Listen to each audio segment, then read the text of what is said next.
이 시간 저희들이 140편, 141편 두 편의 시를 읽었습니다. 모두가 다 다윗의 시입니다. 근데 여러분 140편과 141편의 주제를 우리가 본다 그러면은 하나님에 대한 간구인데요. 하나님 나를 보호하소서라는 하나님에 대한 보호의 요청을 드리는 시가 됩니다. 여러분 오늘 다윗은 이 시를 통해서 하나님께 자기의 그 진솔한 마음을 쏟아 놓습니다. 우리는 때로는 사람 앞에 우리의 어떤 연약한 모습을 보이는 것은 합당하지 않을 때가 많죠. 왜냐하면 사람들은 우리의 그 진솔한 우리의 모습을 인정해 주지 않기 때문에 그렇습니다. 그러나 하나님께서는 우리의 안고 일어섬을 아시고 침상의 누움도 아시며 우리의 생각과 내면의 깊이를 감찰하시는 우리 하나님이 되시기 때문에 우리가 진실로 하나님 앞에 우리의 마음을 쏟아 놓는다라는 것은 하나님의 살아계심을 인정하고 하나님만이 나를 보호해 주실 수 있다라는 우리의 그러한 하나님을 향한 믿음의 의지를 하나님께 드림으로써 하나님께서 기뻐하시며 또 우리를 이끄시고 말씀대로 우리를 지키시는 하나님을 인정하는 것이기 때문에 하나님이 기뻐하시고 영광이 됩니다. 우리가 때로는 시편에 많은 시들을 읽게 될 때에 탄원시도 있고요. 또 어떻게 이런 기도를 할 수 있을까라고 생각하는 그러한 시들도 많이 있습니다. 그러나 여러분 불의에 대한 하나님의 공의와 정의가 성취되기를 요청하는 기도는 옳은 기도입니다. 사람 앞에 요청한다 그러면 문제가 되지만 하나님 앞에 마음을 쏟고 진실함으로 하나님의 도움을 요청하는 것은 믿음의 행위입니다. 그리고 하나님이 너무너무나 기뻐하시는 영광 받으시는 기도임을 우리가 압니다. 우리가 요한복음 14장 13절에서 예수의 이름으로 우리가 하나님 앞에 나아가 기도할 때 하나님은 영광 받으심을 성경은 분명히 합니다. 그리고 오늘 말씀처럼 계시록 5장에 나와 있는 것처럼 우리의 기도가 이렇게 향기가 되어 하나님의 보좌에 올라가게 됨을 다윗은 알고 하나님 앞에 그렇게 기도하고 있음을 보게 됩니다. 몇 가지를 묵상하고 우리가 기도하는 깊이 묵상하고 말씀을 묵상하고 기도하는 시간을 갖겠습니다. 먼저 여러분 140편 1절을 보면은 여호와여 악인에게서 나를 건지시며 포악한 자에게서 나를 보존하소서. 그들이 마음속으로 악을 꾀하고 싸우기 위하여 매일 모여오며 뱀같이 그 혀를 날카롭게 하니 그 입술 아래에는 독사의 독이 있나이다. 여러분 이 다윗은 자기를 해하려는 이 대적을 내가 이길 수 없습니다. 하나님의 도움이 없이는 나는 능력이 없고 힘이 없어서 그들에게 굴복당할 수밖에 없습니다. 그러니 하나님 나를 도와주십시오. 나를 보호하시는 하나님의 방패는 그 누구도 뚫을 수 없고 하나님은 나의 요새시고 산성이시오니 하나님께서 나에게 도움을 주시면은 그 어떤 세력도 천만인이 나를 에워싼다고 해도 나를 무너뜨릴 수 없음을 압니다. 하나님 보존해 주십시오 라고 하나님 앞에 도움을 요청하고 있는 그런 시로 시작을 하죠. 우리가 이번 요한복음 17장 예수님께서 이제 이 세상을 떠나게 되신 것을 놓고 예수님을 믿는 그러한 하나님의 백성, 예수의 제자들을 위하여 기도하는 장면이 바로 요한복음 17장이잖아요. 그 중에 하나가 6가지 기도를 하시는데 그 중에 하나가 하나님 저들을 악으로부터 보존해 주십시오.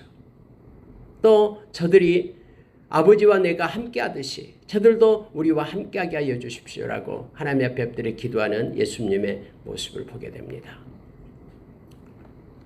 하나님께서는 당신의 백성을 절대로 버리지 않습니다.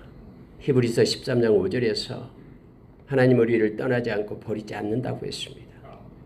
요한일서 5장 18절에서 악한 것이 만지지도 못하게끔 우리 주님께서 우리를 지켜주신다라고 약속하셨습니다. 세상 끝날까지 우리 주님은 우리와 함께 하실 것이며 우리와 동행하십니다. 우리 주님을 의지하고 우리가 어떤 순간에도 하나님 말씀으로 약속해 준 것이 나의 삶 가운데 성취되기를 원합니다. 해서 주님께 요청하고 의지하고 그리고 악으로부터 보존을 달라고 보존해 달라고 하나님께 기도하며 나아가는 우리가 되기를 원합니다. 때로는 여러분 우리가 우리의 능력으로 힘으로 우리가 원수 갚는 일 또 세상의 불의와 싸우는 그러한 일들을 하려고 합니다만 성경은 모든 걸 하나님께 의탁하라고 우리에게 가르칩니다. 로마서 12장 19절에서 원수 갚는 일은 하나님께 있다라고 우리에게 말합니다. 하나님께 맡기고 하나님을 의지하고 나가는 것. 그래서 우리의 마음 가운데 평강과 기쁨이 맡겼기 때문에 기쁨을 가지고 사는 것이 믿음의 모습임을 우리가 기억하기를 원합니다. 아침에 맡겨가지고 오후에 또 하나님께 달라고 챙겨오지 마십시오. 하나님께 맡겼으면 그분께 의지하고 하나님의 때를 기다리는 지혜로 사는 저와 여러분 되기를 원합니다.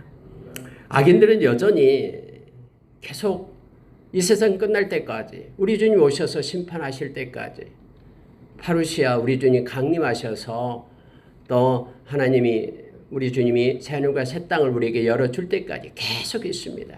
그들의 때는 정해진 때로 있습니다. 그래서 여러분 우리의 영적 전쟁은 앞으로 계속됩니다. 아까 우리 장로님 기도하셨듯이 허리에 띠를 띠고 등불을 켜고 깨어있는 저와 여러분이 되기를 원합니다. 자, 여러분 4절을 보십시오. 여호와여 나를 지키사 악인의 손에 빠지지 않게 하시며 나를 보존하사 포악한 자에게서 벗어나게 하소서. 그들은 나의 걸음을 밀치리 하나이다. 해서 저와 여러분을 예수님께서도 마태복음 24장에서 할 수만 있거든 믿는 자도 미혹한다라고 말합니다. 베드로 사도는 우는 사자처럼 우리의 주변을 맴돌고 있는 악한 자가 있다라고 우리에게 말합니다. 그래서 우리의 마음 가운데 진리의 사랑이 없으면 우리는 미혹을 받는다라고 데살로니가후서 2장 10절 이하에서 우리에게 가르쳐주고 있죠. 하나님의 말씀은 성령의 검이 되어 우리로 하여금 승리케 합니다. 우리가 예수의 이름으로 기도할 때에 예수의 이름은 세상을 이길 권세를 우리에게 주죠. 그래서 예수의 이름으로 마가복음 16장 17절 이하에서 우리가 귀신을 쫓아내고 또 예수의 이름으로 우리가 새 방언을 말하고 뱀을 집어올리고 무술 독을 마실지라도 해를 받지 않고 병든 자에게 손을 얹은 즉 나으리라 하면서 우리가 예수의 이름에 권세를 가지고 우리의 일에나 말에나 예수의 이름으로 행할 것을 골로새서 3장 17절에서 우리에게 가르쳐주고 있습니다. 여러분 여기서 다윗도 역시 하나님 악인의 손에 빠지지 않게 하십시오. 포악한 자에게서 벗어나게 하십시오. 나의 걸음을 밀치려 하나이다 하면서 곳곳에서 헤아리는 이들이 있다라고 말하고 있습니다. 특히 올무를 놓고 줄을 놓고 그물을 치고 함정을 두었다라고 계속해서 병렬 구조로 반복해서 우리 주변에 이처럼 악한 자들이 득세하고 있음을 말하고 있습니다. 그래서 이것에 빠지지 말 것을 요청합니다. 여러분 여기서 올무나 줄이나 그물이나 함정 이 모든 것들은요 무섭게만 보이는 것이 아니에요. 때로는 이렇게 광명의 천사처럼 아름답게 보이면서 유혹을 합니다. 또 때로는 그 악인의 형통함을 우리로 하여금 보게 하면서 부럽게도 만들기도 합니다. 근데 저와 여러분은 하나님의 말씀을 붙잡고 우리의 생각과 삶의 중거점을 삼아야 됩니다. 말씀이 아니면은 우리는 이렇게 넘어질 수밖에 없는 존재임을 우리가 기억해야 됩니다. 진리, 이 알레theia, 진리 그러면 세 가지가 있다 그랬죠. 하나님의 말씀, 진리의 영 성령님, 그리고 길이요 진리요 되신 예수님. 진리로 인하여 우리가 자유를 누리고 또 어떤 얽매인 것으로부터 묶여진 것으로부터 해방을 받고 노임을 받음을 우리가 기억하면서 성령의 인도하심을 받고 말씀이 이끄는 삶을 살고 또 우리 주님과 동행하는 삶을 살아야지 우리가 세상에 있는 이 악한 것들로부터 자유함을 누릴 수 있음을 우리가 기억하기를 원합니다. 여러분 7절 한번 보십시오. 그 구원의 능력이신 주 여호와여 내 구원의 능력이신 주 여호와여 전쟁의 날에 주께서 내 머리를 가려 주셨나이다. 여러분 이 다윗이 전쟁터를 달릴 수 있고 성벽을 뛰어넘을 수 있는 것은 주님께서 함께 하셨기 때문이다라고 고백하고 있는 것을 우리가 보게 되죠. 전쟁 그 갑작스러운 또 그 위험한 순간에도 하나님께서는 나를 지켜주시고 나의 얼굴을 가려주시고 큰 방패와 선방패가 되어서 우리를 지키고 보존하시는 그런 하나님을 다윗은 우리에게 가르쳐줍니다. 그래서 내 구원의 능력이 되시는 분은 하나님밖에 없다라고 그는 고백을 합니다. 사람에게 손 내밀고 애굽에 손 내밀고 아수르를 찾아가고 하는 것이 아니라 우리 주님의 손을 구하는 저와 여러분이 되기를 원합니다. 우리가 여러분 8절에 보면은요. 여호와여 악인의 소원을 허락하지 마시며 그의 악한 꾀를 이루지 못하게 하소서 그들이 스스로 높일까 하나이다. 그래서 그들이 교만한 자, 그 교만한 자를 하나님께서 책망하시고 하나님이 심판하실 것을 요청하고 있음을 보게 됩니다. 특히 여러분 9절의 하반절에도요. 그들의 입술에 재난이 그들을 덮게 하소서 이렇게 말하고 있죠. 10절에 보십시오. 뜨거운 숯불이 그들 위에 떨어지게 하시며 불 가운데와 깊은 웅덩이에 그들로 하여금 빠져 다시 일어나지 못하게 하소서. 악담하는 자는 세상에서 굳게 서지 못하며 포악한 자는 재앙을 따라서 패망하게 하리이다. 여러분 어떻게 생각하면은 악인이 멸망하도록 하나님의 심판을 강구하고 있는 그러한 그 다윗의 모습을 보게 됩니다. 다윗은 이처럼 자기의 솔직한 감정을 하나님께 아뢰고 있습니다. 악인의 멸망을 강구하는 시편의 저자들의 기도는 곳곳에 나오는데요. 기본적으로 이것은 개인 감정을 가지고 하나님께 기도하는 것이 아니라 개인 감정이 기초한 것이 아니라 악인의 악행에 대해서 하나님의 공의와 하나님의 정의가 성취되기를 소원하면서 하나님 옆에 지금 기도하고 있는 내용이기 때문에 우리가 이것을 악행이 종식되기를 바라는 것으로 요청하는 것으로 봐서 이 기도는 하나님 앞에 옳다라는 것을 알게 됩니다. 하나님의 공의를 바라는 기도는 하나님을 신뢰하는 성도들에게만 주어지는 특권입니다. 만약에 우리가 누구의 원수를 갚아달라고 그걸 망하게 해달라고 기도한 것이 개인적 감정이 아닌 이상 하나님의 공의의 실현을 위해서 하나님이 행하십시오. 하나님의 손을 드십시오. 하나님의 이 땅의 황무함을 보십시오. 그리고 하나님이 일어서서 하나님이 이제는 행하십시오라고 하나님의 이런 일하심을 요청하는 기도는 하나님을 신뢰하는 사람들에게만은 주어지는 특권의 기도임을 우리가 기억하기를 원합니다. 사람한테 이렇게 모사를 꾸미는 것이 아니고 하나님 앞에 마음의 진실함으로 토설하는 기도를 하는 것은 옳다라고 성경은 우리에게 가르치며 그렇게 하나님 앞에 엎드려 기도하는 자가 될 것을 요청해 주고 있습니다. 나라를 놓고 기도할 때도 마찬가지죠. 하나님이 이 나라를 악인의 손에서 건져주십시오. 그리고 하나님을 따르고 하나님을 의지하는 하나님의 백성들을 하나님 보존해 주시고 지켜주십시오. 이런 기도는 우리가 시편의 기자들처럼 하나님 앞에 엎드려 기도할 때 행해야 됨을 알게 합니다. 자, 12절 13절 보겠습니다. 내가 알거니와 여호와는 고난당하는 자를 변호해 주시며 궁핍한 자에게 정의를 베푸시리이다. 바로 이거예요. 고난당하고 궁핍하고 소유받고 하지만은 그러나 그들을 보호하시고 지키시는 하나님. 그래서 하나님이 변호해 주시고 하나님께서 정의를 행사해 주십시오. 진실로 의인들이 주의 이름에 감사하며 정직한 자들이 주의 앞에 살리이다. 그래서 하나님이 이 세상이 그리고 우리의 사회가 정직한 자가 주의 앞에서 기쁨을 얻고 힘을 얻고 사는 세상, 그리고 주님께 감사하며 찬양하는 주님을 높이며 예배하는 이들이 무수히 일어나게 해주십시오 라고 하나님 앞에 엎드려 기도하며 다윗처럼 나가는 우리가 되기를 원합니다. 여러분 141편에 가면은요 내용은 140편과 비슷합니다. 하나님 앞에 도움을 요청하는 내용의 기도입니다. 2절을 보십시오. 나의 기도가 주의 앞에 분향함과 같이 되며 나의 손 드는 것이 저녁 제사같이 되게 하소서. 제사장들은 아침에 하나님 앞에 또 분향하고 밤에 또 분향을 하게 되죠. 그래서 온종일 하나님을 향하여 기도하는 것을 지금 상징적으로 다윗은 나타내주고 있습니다. 또 기도가 소멸되는 것이 아니라 하나님의 보좌에 올려진 바 되고 하나님께서 나의 기도를 들어주심을 달라고 요청하고 간절히 바라는 내용을 이처럼 시를 통해서 나타냅니다. 우리가 잘 알다시피 우리가 기도할 때 하나님께서는 하나도 땅에 떨어짐 없이 다 들으시죠. 다 아시죠. 우리가 에베소서 1장에서 말씀처럼 우리의 입술의 말, 마음의 묵상 그보다도 더 좋은 것들로 응답해 주시는 우리 하나님 되심을 성경 말해주고 있습니다. 그리고 아까 서두에 말씀을 드렸다시피 우리가 하나님께 기도함이 하나님께 영광입니다. 하나님은 절대로 귀찮아하지 않습니다. 또 기도하고 또 기도하고 또 기도해도 하나님은 기뻐하시며 영광을 받으십니다. 하나님은 사랑과 다르기 때문에 하나님을 의지하고 특히 예수 그리스도의 이름으로 하나님께 나올 때에 하나님은 너무 기뻐하시며 또 가장 좋은 걸로 하나님의 때에 응답해 주시는 하나님 되심을 우리가 기억하기를 원합니다.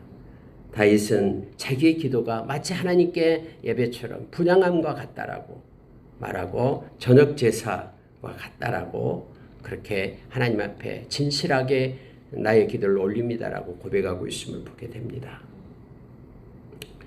다윗은 이것을 하나님께도 요청하는데요. 3절 4절입니다. 여호와여 내 입에 파수꾼을 세우십시오. 내 입술의 문을 지키십시오. 4절에 내 마음이 악한 일에 기울러 죄악을 행하는 자들과 함께 악을 행하지 말게 하시며 그들의 진수성찬을 먹지 말게 하소서. 여러분 아침에 새벽을 열면서 하나님께서 하루를 선물로 우리에게 주셨습니다. 하나님 앞에 나와서 기도하며 예배할 때 하나님 오늘 내 입술에 파수꾼을 세워주십시오. 그래서 추하고 외설적이고 누추한 악한 말 하나님의 영광의 빛을 가리우는 말은 소멸시켜 주시고 감사의 말, 은혜의 말 또 우리의 입을 열어 단물을 내는 쓴물은 걷어주시고 하나님께만 영광 돌리는 입술 되게 해달라고 우리가 기도하며 나가길 원합니다. 이제는 마음입니다. 하나님 나의 마음을 지켜주십시오.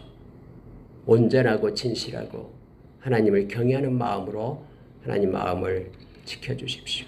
지금 다윗이 입술과 마음 하나님 파수꾼이여 지켜주시며 마음이 악에게 기울지 않도록 마음을 지켜달라고 지금 하나님 앞에 기도하고 있는 것을 보게 됩니다. 예수님께서 마가복음 7장 21절 이하에서 사람을 더럽히는 것은 마음에서 나온 악한 생각 때문이다 라고 말하면서 12가지를 말씀하고 있음을 보게 됩니다. 우리의 마음을 예수의 보혈로 지키고 새롭게 하고 또 변화를 시켜야 됨을 성경 말해주고 있죠. 로마서 12장 2절의 말씀처럼 마음을 새롭게 함으로 변화를 받아 하나님의 선하시고 온전하시고 기뻐하신 뜻이 무엇인지 분별할 수 있어야 됨을 성경 말합니다. 그러려면 우리의 마음 가운데 하나님의 말씀의 거울을 두어야 됨을 알게 하죠. 말씀은 예리해서 살아있어서 우리의 마음 구석구석을 후비고 또 깊은 우리의 마음에 감춰둔 것까지도 꺼내게끔 살피는 것이 말씀입니다. 말씀의 거울에 비춰서 우리가 하나님의 사람으로 온전케 되고 또 이 땅에서 선을 행할 수 있는 동력을 마음 가운데서 우리가 얻어야 됨을 알게 합니다. 그래서 다윗처럼 새언약 백성들은 마음에 하나님의 법을 가지고 사는 자들이다 라고 말하죠.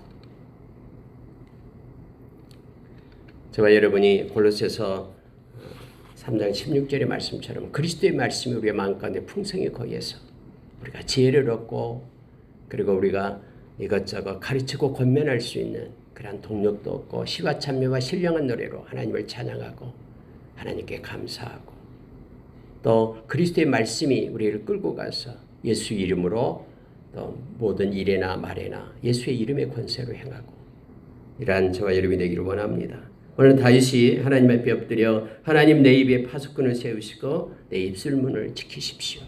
하나님 내 마음을 지켜주셔서 악한 일에 기울여서 죄악을 행하는 자들과 함께 악을 행하지 말게 하십시오. 뿐만 아니라 악인의 형통함을 부러워하지 말게 하십시오. 그들의 진수성찬을 크고 좋아하면서 따라가지 않도록 마음을 지켜주십시오. 마음의 탐심을 제거해 달라고 기도하고 있는 것입니다. 골로새서 3장 5절에서 이 땅의 지체 중에서 마음의 탐심에 대해서 나오게 탐심은 곧 우상 숭배다라고 말합니다. 갈라디아서 5장 24절에서 예수 그리스도의 사람들, 그리스도 예수의 사람들은 십자가에 우리의 정욕과 탐심을 못 박은 자라라고 우리에게 가르쳐주고 있죠. 악인의 진수성찬 먹지 말게 하십시오 라고 불효하지 말 것을, 마음이 그렇게 움직이지 말 것을 지켜달라고 하나님 앞에 기도하고 있는 다윗의 모습을 봅니다. 특히 여러분 5절을 보면 너무나 큰 은혜를 줍니다. 의인이 나를 칠지라도 은혜로 여기게 하십시오. 의인이 나에게 책망할지라도 머리에 기름같이 여기게 하십시오. 내 머리가 이를 거절하지 아니할지라. 여러분, 하나님의 백성이 하나님을 섬기는 정직한 자가 자기를 책망할 때 다윗은 이것을 얘기하는 거예요. 화내지 말고 하나님 내 자신이 은혜로 여기게끔 그러한 넉넉한 마음을 주십시오. 나를 책망할 때에 머리에 기름같이 여기게 하십시오. 하나님의 은혜로 받게 해달라고 요청합니다. 나단 선지자가 이 다윗을 칠 때에 왕의 권세로서 다른 왕 같으면은 그렇게 자기를 책망한다라고 감히 네가 왕한테 하면서 그렇게 했을 겁니다. 그러나 여러분 다윗은요 그들의 책망을 그의 책망을 그대로 받습니다. 하나님 제가 잘못했습니다 하면서 엎드려 눈물로 침상을 띄었던 것을 나의 마음 정직한 영을 새롭게 하십시오라고 시편 51편을 하나님 앞에 올렸음을 우리는 너무나 잘 알잖아요. 그래서 사도행전 20장에서 하나님의 마음에 합한 자가 바로 이 다윗이었음을 성경은 신약에서 그렇게 나타내주고 있습니다. 저와 여러분도 이러한 기도를 할 때만 삶으로 나타날 수 있습니다. 이 기도하지 않으면요 삶에서 안 나타납니다. 나를 책망하고 나를 힘들게 하고 하는 이들 대해서 두고 보자라는 원통함을 가지고 살게 되죠. 그러나 디모데후서 3장 1절에서 5절의 말씀처럼 마음의 원통함을 가지고 사는 자가 아니라 용납하고 용서하는 자로 우리가 살아가고 뿐만 아니라 이처럼 은혜로 받을 수 있는 그러한 믿음의 넉넉함을 마음의 그러한 지경이 확장되기 위하여 우리가 먼저 기도로 준비를 해야 됩니다. 기도하지 않으면 이런 상황이 닥칠 때 절대로 이거 행하지 못합니다. 기도할 때에 하나님께 맡기는 기도할 때에 성령께서 힘을 주셔서 넉넉히 행할 수 있는 자가 됨을 알게 합니다. 재난 중에도 내가 항상 기도하리이다. 너무나 멋있는 다윗의 고백입니다. 여러분 사람은요 이렇게 두려움이 오고 힘듦이 오면은 이 포비아 상태가 되면은 아무것도 못합니다. 기도를 하려고 해도 기도가 잘 안 나와요. 그러나 기도로 훈련된 사람은 재난 중에도 어려움 가운데도 하나님 앞에 나가서 기도할 수 있다라는 걸 알게 합니다. 갑작스러운 어떤 일이 당할 때에 기도해 온 사람은 기도의 자리에 앉게 됩니다. 그러나 기도하지 않는 사람은 오히려 하나님을 원망하고 불평하면서 하나님을 떠나게 됩니다. 다윗의 이 기도 우리가 기억하면서 입술을 지켜달라, 마음을 지켜달라. 그리고 하나님, 의인이 나를 칠 때에 내가 은혜로 받게 하십시오 라는 기도가 우리 가운데 깊이 있기를 원하며 그래서 믿음의 성숙이 이루어지는 저와 여러분 되기를 원합니다. 여러분 8절, 9절, 10절 보고요. 마치겠습니다. 8절을 보시면 주 여호와여 내 눈이 주께 향하며 내가 주께 피하오니 내 영혼을 빈궁한 대로 버려두지 마옵소서. 보십시오. 내 눈이 주께 향합니다. 육체적인 모습을 얘기하죠. 어떤 상 가운데서도 내가 눈을 들어 주님을 보겠습니다. 그 다음에는 마음입니다. 내 눈이 주께 향하고 내가 주께 피하고 내 영혼이 내 마음이 내 중심이 그래서 빈궁한 대로 버려두지 마옵소서. 내 마음을 지켜주십시오 라고 말합니다. 내가 언제나 주님께 시선을 고정하겠습니다. 그러니 주님 내 마음에 내 영혼을 주님이 지켜주시고 보존시켜 주십시오. 하나님 앞에 기도합니다. 영혼이 빈궁해지면은 하나님으로 우리의 마음이 부유하게 되고 그래서 든든하고 세상이 아무리 요동할지라도 우리가 기뻐하면서 살아갈 수 있죠. 주님의 평안으로요. 하나님 내 마음이 내 영혼이 빈궁한 대로 그래서 너무너무 마음이 힘들고 지치는 대로 내버려 두지 마십시오. 하나님으로 충만케 채워 주십시오. 라고 기도합니다. 하나님 나를 지켜주십시오. 9절입니다. 그들이 나를 잡으려고 놓은 올무와 악을 행하는 자들의 함정에서 벗어나게 하옵소서. 악인의 올무와 함정에서 나를 지켜주십시오. 여러분 이 기도도 해야 됩니다. 마치 나는 믿음이 있기 때문에 다 할 수 있어 하면서 그 악한 소굴로 악의 소굴로 들어가면 안 됩니다. 어떤 사람들 그런 사람이 있잖아요. 자기는 믿음이 있기 때문에 충분히 이길 수 있다고. 아니요. 우리는 연약합니다. 이길 수 없습니다. 주님이 함께해 주실 때만 주님이 함께해 주실 때만 우리는 승리할 수가 있습니다. 내 안에 계시니 요한일서 4장 4절의 말씀처럼 내 안에 계신 이가 세상에 있는 자보다 강하다라는 것은 그 성령님을 의지할 때만 세상에 있는 자를 이길 수 있다라는 뜻이죠. 내 안에 성령님이 계시기 때문에 내가 내 마음대로 해도 이길 수 있다라는 뜻이 아닙니다. 성령을 소멸하지 말아야 됨을 성령의 활동을 일어나도록 그렇게 성령과 동행하는 삶을 살아야 됨을 알게 합니다. 여러분 10절 보십시오. 악인은 자기 그물을 걸리게 하시고 나만은 온전히 면하게 하소서. 여러분 성경의 원리 중에 하나가 그것이 난 곳으로부터 돌아가는 것이죠. 우리에게 평안이 났다 그러면은 그 평안이 우리에게도 돌아옵니다. 악인의 저주와 악인이 행하는 모든 올무와 그 모든 것들은 그들의 몫이 됨을 우리가 알게 됩니다. 그것을 마음으로 받지 말고 받지 않겠다고 선포하고 우리는 나가야 됩니다. 우리는 주님의 것만 받고 주님의 것을 입고 주님의 주신 양식을 가지고 살아가는 우리가 되길 원합니다. 그것이 배부르고 그것이 영화롭고 그것이 보배로운 것임을 우리가 기억하기를 원합니다. 그래서 여러분 행여나 어떤 애매한 고난을 받게 될 때에 또 힘듦과 그런 것을 마음에 받고 지치지 마시기 바랍니다. 그것을 하나님께 맡기고 의탁하고 내가 받지 않고 하나님이 주신 힘으로 능으로 또 영으로 성령으로 살아가는 저와 여러분 되기를 원합니다. 오늘 하루도 하나님 우리의 입술을 지켜주시고 우리의 모든 삶을 지켜주십시오. 특히 마음과 영혼을 하나님이 지켜주셔서 주님이 주신 평안과 기쁨으로 살게 해주십시오. 어떤 경우에 있더라도 우리 하나님을 향한 기도가 마르지 않고 찬양이 소멸되지 않는 은혜 가운데 있도록 오늘 하루도 하나님께 영광 돌리는 하루가 되기를 원합니다. 기도하겠습니다.